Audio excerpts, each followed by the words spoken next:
On est parti les amis pour le 306e épisode du Coup Tordu. Le Coup Tordu, c'est le podcast qui parle de vélo, le podcast qui parle de cyclisme, le podcast des passionnés. Pour les passionnés, pour ceux qui nous découvrent, on est présent sur Apple Podcast, sur Deezer, sur Spotify, on est présent sur YouTube également, la chaîne YouTube du Coup Tordu et sur toutes les plateformes de podcast en version audio. Et je vous retrouve pour l'analyse et pour les pronostics de la 5e étape du Dauphiné 2025. On revient sur le prono du jour et ce qui s'est passé sur cette 4e étape. Il y a énormément de choses à dire dans cet épisode du Coup Tordu. Déjà, première chose, et le message de prévention habituel, traditionnel, et je le ferai à chaque fois, même si rien ne m'y oblige.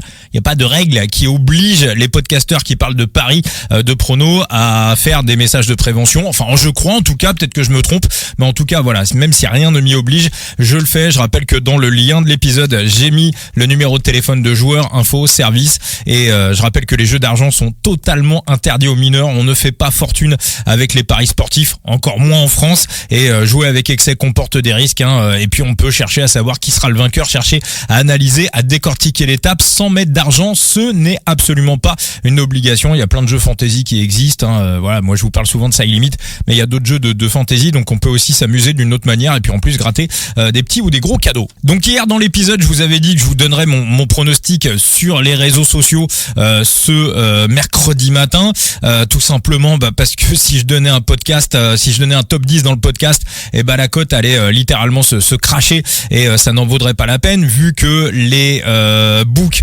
donnent les top 10, on va dire 1 heure, 1 heure et demie, 2 heures avant le coup d'envoi des étapes. Donc si je donne quelque chose, évidemment à chaque fois ça se casse la gueule et le top 10 au moment où il sort n'est absolument pas valu. Donc je pense qu'on a trouvé la méthode, voilà, on a réussi, on a trouvé la méthode. Donc vous avez vu mon prono sur X, sur Twitter, c'était le top 10 de Matteo Jorgensen que j'ai pris à 1,40. Alors à quelques secondes près, j'ai failli le choper à 1,50. Pour moi, ça valait du 1,10, du 1,15. Si je le donne dans le podcast, dans l'épisode précédent, ça sort au mieux, au taquet du taquet, ça sort à 1,25, voire à 1,20. Donc 1,40 avec une BK de 0,5. Alors c'est pas le pic, évidemment, c'est pas le bet de l'année, bien sûr. Je vais pas me palucher parce qu'on a passé une cote à 1,40, bien sûr. Mais encore une fois, voilà, ce qui est intéressant, c'est les bookmakers jouent avec nous, donc faut aussi un petit peu qu'on joue avec les bookmakers. Donc quand ce genre de situation va se produire, je vous donnerai mes top 10 une fois que les bookmakers auront donné les cotes et je vous préviendrai à l'avance dans le podcast. Je vous dirai guettez mon compte X, mon compte Twitter et je vous donnerai les pics, les pronos dès qu'ils sortent, bien évidemment. Alors on va analyser quand même cette 4e étape, ce contre-la-montre du Dauphiné qui a fait énormément réagir sur les réseaux sociaux, la victoire de Remco Evenepoel. Alors moi ce qui m'a intéressé quand même, c'est d'aller à la chasse au temps de montée, parce qu'il y avait quand même une ascension sur ce parcours. Alors Jonas Vingegaard ne publie pas ses Strava. Il y a Simon d'Eurosport, lui qui a regardé les caméras, qui a fait une simulation entre le pied de l'ascension et le passage au premier temps intermédiaire. Et si on se réfère à ce que dit Simon d'Eurosport, le meilleur à ces endroits-là, c'était Tadej Pogačar. Si on prend le Strava uniquement sur la côte, alors on n'a pas le temps de Vingegaard, j'ai pas encore le temps de Remco, mais on avait Matteo Jorgensen uniquement sur l'ascension parce qu'il y a une petite partie de plat pour ensuite rejoindre le point intermédiaire. Mais si on part du pied de la bosse jusque le haut de la bosse, donc ça c'est sur Strava. J'ai pas, au moment où j'enregistre le podcast, j'ai pas encore le temps de Remco. Mais on avait, et on n'a pas Vingegaard, mais on avait Poggi et Jorgensen à égalité à 4 minutes 20, donc largement devant les autres. Alors, qu'est-ce qui explique, entre guillemets, la contre-performance de Tadej Pogačar qu'on ne voyait pas en dehors du podium?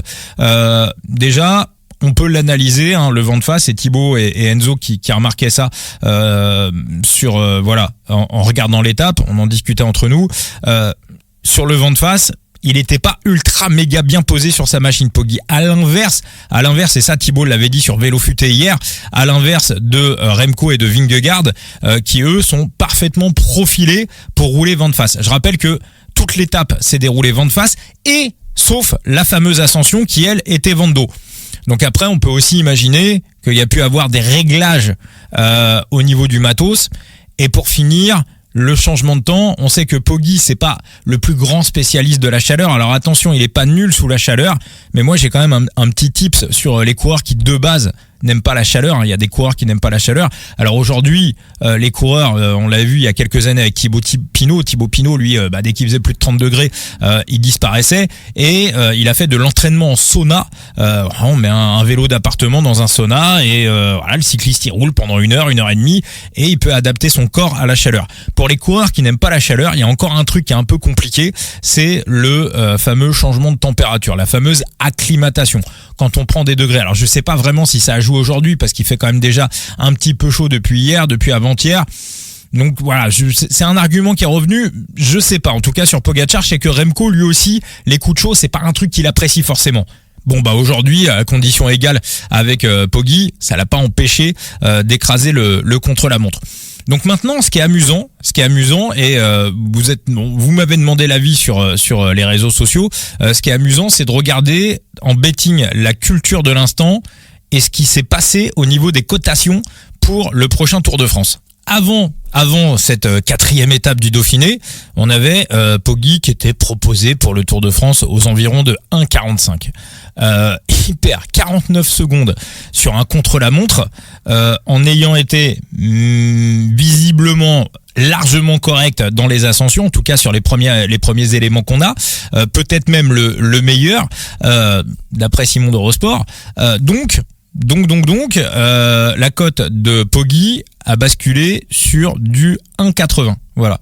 Tadej Pogačar qui remporte le Tour de France à 1,80. Alors, ce qui est sûr pour moi, c'est que sur le Tour de France, il va pas mettre une branlée à Vingegaard et à Remco comme on a vu l'année dernière. Je crois que Remco finit 3e, il termine le Tour de France. Il est à peu près à 9 minutes. Vingegaard revenait de blessure. Donc là, on va avoir, et ce qui est vraiment intéressant sur ce Tour de France, c'est qu'on va avoir les 3 vraiment au taquet de leur forme. Ça, c'est sûr et certain. Le Tour de France, c'est dans 3 semaines. On aura bien évidemment l'occasion d'en reparler. Maintenant, ce qui est ultra intéressant, c'est ce qui s'appelle la culture de l'instant. On m'a demandé si Vingegaard à 2,20 c'était value pour le Tour de France. Bah non, la value, c'était avant l'étape, quand il était à 3,50. Là, le train, il est complètement passé. Là, il est à 2,20. Pour moi, on oublie. Maintenant, ce qui est intéressant, c'est que Pogačar, il monte à 1,80. Et c'est pris, c'est donné. Et ça sera dans le bilan du coup tordu. 0,5% de bankroll sur la victoire de Tadej Pogačar sur le prochain Tour de France. Ce qu'on voit généralement dans les contre-la-montre avant les étapes de montagne n'a absolument rien à voir avec ce qu'on voit dans les étapes de montagne. Un chrono n'est pas une indication de forme sur ce qu'on va voir dans des ascensions de 30, de 45, voire des ascensions d'1 heure. Ça n'a absolument rien à voir. Donc, voilà, Pogačar, je dis pas qu'il va leur mettre une tôle, je dis pas qu'il va leur mettre une tannée. Maintenant, 1,80 pour moi, c'est très largement valu. Si jamais Tadej remporte le critérium du Dauphiné, et il peut le gagner, encore, il peut largement le gagner, la cote elle va descendre à 1,35. Ça c'est sûr et certain. Et là, ça sera peut-être le moment d'aller chercher un Vingegaard à 3,50. Peut-être, on sait pas.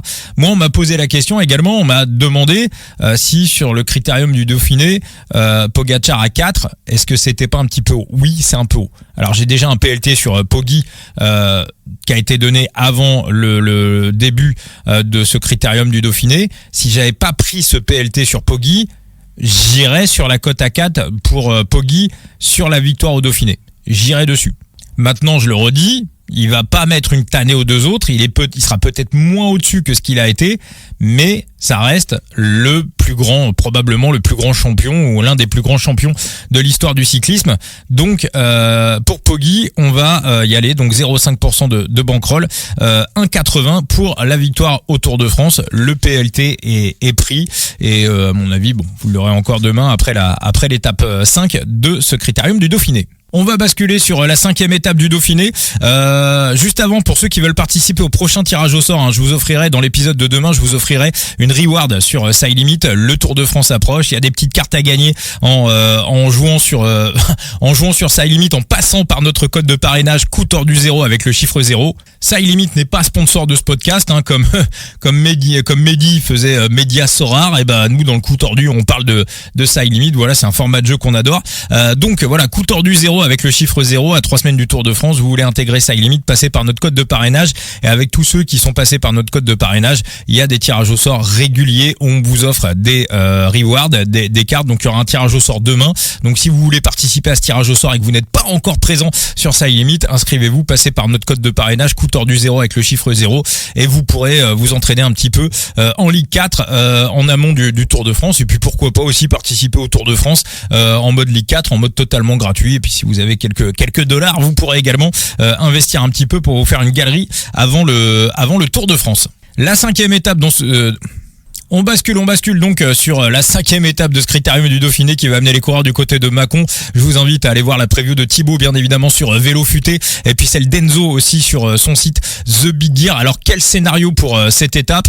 On a 4 ascensions, dont le sommet de la dernière ascension est jugé à 27 km de l'arrivée.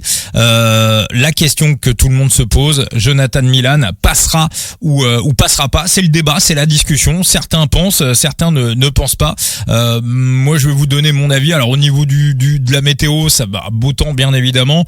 On va pas avoir un gros vent, plutôt vent de dos très léger sur l'immense partie de l'étape. Et puis on reviendra le retour sur Mâcon, plutôt un vent de face, mais c'est vraiment très léger. Alors au niveau des ascensions, bien évidemment, si Jonathan Milan est sur la forme qu'il a eu depuis ce Critérium du Dauphiné, il y a danger, il y a gros danger. Julien Bernard a dit sur Eurosport que ils allaient tenter le coup pour Jonathan Milan. Thibaut me faisait également remarquer que en cas de défaillance de Milan, il y avait un spot également pour Jasper Stuyven et pour Tom Kuntz. Maintenant, il y a plusieurs éléments qui me font dire que c'est plutôt jouable pour Jonathan Milan. Déjà, les ascensions, elles sont un petit peu longues, mais elles sont quand même relativement roulantes. On va dire sur la dernière ascension, la côte des 4 vents, il y a que la fin qui est un petit peu compliqué, on va dire. C'est long, c'est du faux plat montant, mais c'est pas l'Alpe d'Huez, si vous voulez. Bien évidemment, encore une fois, s'il est sur sa forme du début de semaine, il peut potentiellement se faire larguer. Moi, je vais revenir un petit peu sur ce qu'on a vu sur le Tour des Alpes. Rappelez-vous de Derek Guy qui était complètement largué au début du Tour des Alpes, et derrière on a compris ce qui s'était passé. Il sortait de stage en altitude, et souvent quand on sort de stage en altitude, la plupart des coureurs, pas tous, lui Remco, quand il redescend de la montagne, il est tout de suite très fort, mais on va dire que, j'en ai déjà parlé dans le podcast, pour la plupart des coureurs qui descendent de stage en altitude, on peut parfois avoir un contre-coup dans les premiers jours, avant d'avoir un rebond et de voir ensuite la forme s'améliorer. Typiquement, Derek Guy, c'est totalement ce qui s'est passé pour lui dans le Tour des Alpes. Et il a dû, à mon avis, aussi faire un petit rappel d'altitude avant le début du Giro, parce que rappelez-vous, Derek Guy, sur les étapes en Albanie, on était très inquiet pour lui. Sauf qu'il finit excellemment bien le Giro, et il finit 4e, et c'est un des plus forts. Et le podium du Giro, il le perd clairement sur les étapes albanaises. Donc, ça, c'est un critère. On sait que Jonathan Milan va faire le Tour de France. Son objectif, c'est d'être performant sur le Tour de France. Donc, qu'il se soit mangé un petit rebond dans la gueule sur les premières étapes, c'est pas impossible. C'est même très probable. Parce que Milan, c'est quand même de base, alors c'est sûr, c'est un gros gabarit, il n'y a pas de problème, mais c'est quand même un mec qui passe les bosses. Rappelez-vous, cette année, la première étape de l'UAE Tour, où on se demandait si Pogacar pouvait le faire ou pas, on avait un sprint en faux plat montant, mais plus que faux plat montant. Il gagne, alors que les autres sprinteurs étaient largués. Lui, il gagne devant, Poggi, c'était un peu mille dans la tête, mais je crois que derrière, on a Finn Fischer-Black, on a le copain de la Lotto, Lennert Van Delvet, qui je crois finit 4e de l'étape. Donc ça, c'est une première chose. Rappelez-vous de Milan quand on l'a découvert il y a 2-3 ans sur la Crow Race, quand il se tapait contre le copain Pierre Barbier. Les courses où ça montait en punch, il y a une étape, je crois, il se tape contre Vingegaard. Je crois il finit dans le sillage sur un petit radar d'1 kilomètre, 1,5 kilomètre qui était pas simple. Donc là, on était en 2021, 2022 à peu près. Donc ces qualités naturelles font que sur des ascensions relativement courtes, Jonathan Milan est capable de passer. Et puis c'est aussi un très très bon Flandrien. Et puis les Flandres, c'est pas tout plat les Flandres. D'ailleurs, faut aussi les passer, les petits talus. Donc en logique, un bon Jonathan Milan correct est complètement capable de passer ces ascensions. Donc moi, je mise là-dessus. je mise là-dessus, sur le fait que il commence à avoir le rebond de son stage en altitude et qu'il soit meilleur que le Jonathan Milan que l'on a vu depuis le début de la semaine. Voilà, je pense que ça peut revenir. Et pour moi, la cote à 6,5, elle est véritablement très très bonne à prendre. Donc 6,5, la victoire de Jonathan Milan, ça sera mon seul pick pour cette étape. 0,1% de bankroll pour la victoire de Jonathan Milan à 6,5. De toute façon, c'est simple. Il passe, il gagne. Il passe pas, il va finir 500e.